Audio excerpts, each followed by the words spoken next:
ډېره ستاسو مهرباني ډېره مننه او زه ستاسو شکرګزار یم چې تاسو زه داسې ښکلي یو پروګرام راوغوښتم.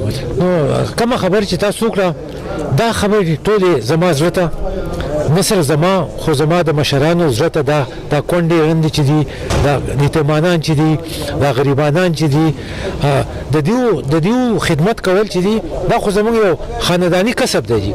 که ته ماته دا ووایې چې ستاسو خانداني کسب څه دی زموږ خانداني کسب دا دی چې هی دغه شپږمه پیړۍ راغله چې کوم سوات ته راغلي مشران هغه د دې ملک خدمت کړی دی په هر شکل کې په هر طریقه.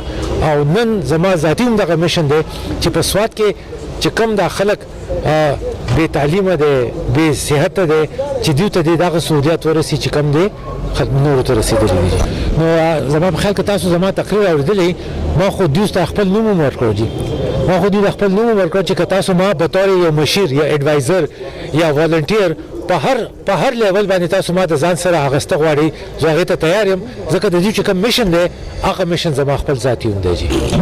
نو خبر داسې دی چې نن سبا زمونږ د کوم چې نوجوان طبقه ده د هغوی د روزګار مقصد صرف او صرف دغه چې موږ ته یو سرکاري نوکري میلاو شي. خو د سرکاري نوکرۍ هغه ورځې زما په خیال باندې اوس تللی دي.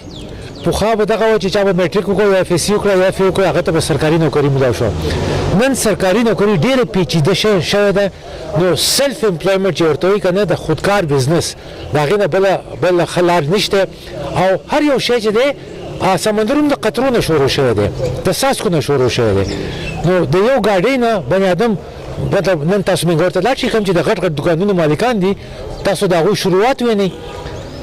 زه دله یو مثال در کوم ته سوراب چوک ته لاړ شې هلته کې د ډرای فروټ دوکان وینه ته د هغه نه تپوس کوه وروړې تا شروعات ته څه نه و د هغه د یو ګاډۍ نه.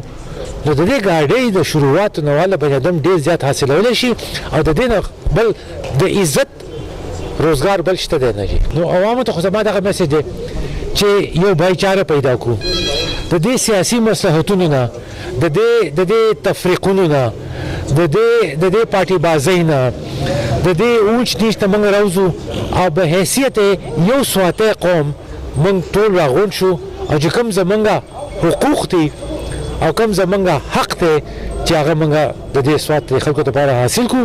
ځکه د سوات چې کوم دا نږدې تاریخ پاتې شوی دی دا خلک ډېر زیات په تکلیف کې او په تشویش کې دی. نو اوس د اتفاق او د راغونډېدو هغه ورځ ده. ډېره مننه سر. जिसने एक इंसान को बचा लिया इसने पूरी इंसानियत बचाई है. मैं बीमारों की तीमारदारी करूँगा मैं मुफलिसों की मददगारी करूँगा. मुझे इंसानियत की खिदमत करनी है. मुझे इंसानियत